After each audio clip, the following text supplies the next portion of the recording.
Assalamualaikum warahmatullahi wabarakatuh. Perkenalkan saya Ervita Aprilia dengan NIM 28920500040 dengan prodi manajemen bisnis, mata kuliah ekonomi manajerial dengan dosen pengampu saya Ibu Wina Sariku Sumaning Tias. Di sini saya akan menjabarkan beberapa rangkuman materi beberapa pertemuan belakangan ini. Yang pertama ada karakteristik biaya. Ada beberapa bagian menjadi eksplisit, biaya akuntansi, biaya ekonomi, biaya implisit, biaya alternatif atau kesempatan. Lalu ada biaya relevan, meliputi biaya inkremental dan biaya tertanam yang tidak relevan. Fungsi biaya jangka pendek, rumusnya yaitu biaya total sama dengan TC sama dengan F dalam kurung Q.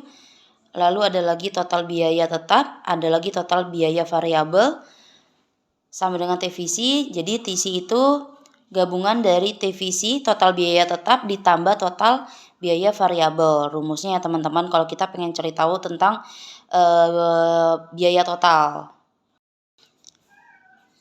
Fungsi biaya jangka pendek yaitu ada beberapa istilah tentang rata-rata biaya total yang kita sebut ATC. Ada lagi rata-rata biaya tetap AVC. Ada lagi rata-rata biaya variabel AVC juga. Ada lagi ATC dan biaya marginal. Teman-teman bisa lihat sendiri ada diagram tabel dari fungsi biaya jangka pendek. Ada TVC, ada TC, AVC, ATC, dan MC. Teman-teman bisa lihat ya. Grafiknya juga bisa kelihatan di sini kalau kita pengen cari tahu tentang output, mencari biaya jangka pendek dan fungsi jangka pendek tentang total biaya dan total biaya variabel. Fungsi biaya jangka pendek, rata-rata biaya variabel FVC sama dengan TVC atau Q sama dengan W garis miring APL. Lalu ada lagi biaya marginal, kurva TC garis miring ATVC. Bisa dilihat ya teman-teman. Kurva biaya jangka panjang, biaya total jangka panjang sama dengan LTC sama dengan F dalam kurung Q. Rata-rata biaya jangka panjang LAC sama dengan LTC garis miring Q.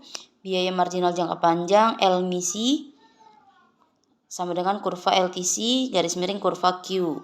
Teman-teman bisa lihat penurunan kurva biaya jangka panjang. Grafiknya bisa disimak baik-baik. Ada LMIC, ada LTC dan kapital. Grafiknya bisa dilihat ya teman-teman. Hubungan antara kurva rata-rata biaya dan jangka pendek dan jangka panjang. Teman-teman juga bisa lihat masing-masing grafiknya. Lalu bagaimana cara minimasi biaya secara internasional? Sumber input asing, skala ekonomis internasional yang baru, imigrasi tenaga kerja terdidik, dan pelarian tenaga asing. Lalu ada arsitektur dari perusahaan ideal, meliputi kompetensi inti, pengambilan sumber luar untuk aktivitas lain, organisasi, pembelajaran, efisiensi, dan fleksibilitas. Ada lagi lokasi dekat pasar, ada lagi mampu merespon dengan cepat segala perubahan kondisi pasar. Ini bagian dari arsitektur dari perusahaan yang ideal ya teman-teman. Jadi kalau kita mau lihat perusahaan ideal tuh meliputi apa aja sih? Nah, dia tuh pasti mempunyai kompetensi inti, organisasi pembelajaran, lokasinya dekat pasar, mampu merespon dengan cepat segala perubahan kondisi pasar. Jadi memang sudah settle perusahaannya ya teman-teman. Lalu di sini ada lagi istilah-istilah tentang analisis biaya volume laba, penerimaan total, biaya total, volume titik impas, dalam kurung P, dalam kurung Q, sama dengan TVC plus dalam kurung FVC dan Q.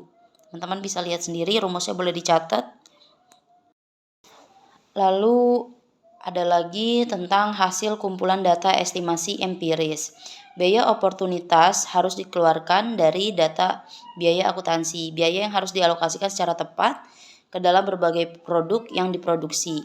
Memasangkan biaya dengan output sepanjang waktu, biaya harus dikoreksi untuk inflasi. Jadi harus ada evaluasi-evaluasi ya teman-teman tentang sebuah perusahaan. Kita bisa tahu outputnya, biaya-biayanya, harus ada koreksi untuk kita bisa mengetahui untuk inflasi-inflasi ke depan. Lalu ada estimasi empiris yang terakhir, LAC aktual berbanding dengan LAC yang tersistemasi empiris. Grafiknya teman-teman bisa lihat ya. Outputnya SIC 2 kuadrat, teman-teman bisa lihat di sini. Mungkin segitu aja penjelasan saya, rangkuman tentang materi ekonomi manajerial tugas UAS di semester kali ini. Wabillahi taufiq wal hidayah. Wassalamualaikum warahmatullahi wabarakatuh. Lalu ada lagi kurva biaya estimasi empiris jangka panjang. Ada analisis regresi, kesat lintang, metode rekayasa, dan teknik survival.